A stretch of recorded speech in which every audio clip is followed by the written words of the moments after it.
The Celtic saint Brigid, who lived in the 6th century, once penned a song. I should like a lake of the finest ale for the King of Kings. I should like a table of the choicest food for the family of heaven. Let the oil be made, the ale be made from the fruits of the earth, and the food be forgiving love. I should welcome the poor to my feast, for they are God's children. I should welcome the sick to my feast, for they are God's joy. Let the poor sit with Jesus at the highest place, and the sick dance with the angels. God bless the poor, God bless the sick, and bless the whole human race. God bless our food, God bless our drink. All homes, O God, embrace. During the 12 days of Christmas, we look for thin places everywhere.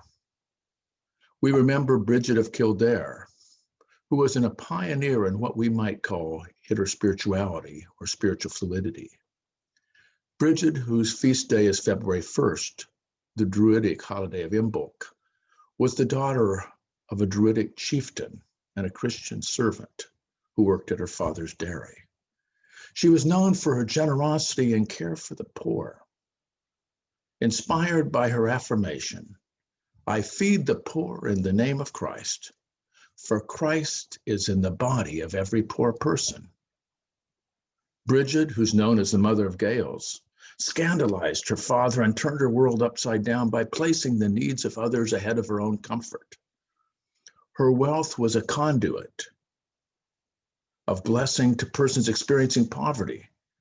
And according to legend, God always multiplied her gifts so that her generosity was multiplied to bless others time after time. Brigid was the abbess of a double monastery. She guided the spiritual journeys of both women and men. And this reminds us of the importance of women in shaping Christian faith and Celtic spirituality, yesterday, today, and tomorrow.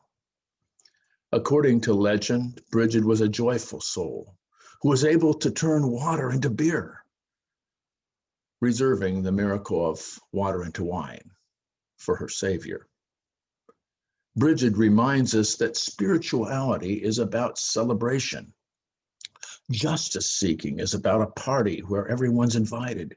Peacemaking is about a jubilee where there's laughter in the streets, children playing games, and food enough for everyone. Come delight with Brigid as you discover thin places everywhere. Where can you give the finest ale to God's needy people? Where can you join Brigid in throwing a party for God and all of God's children?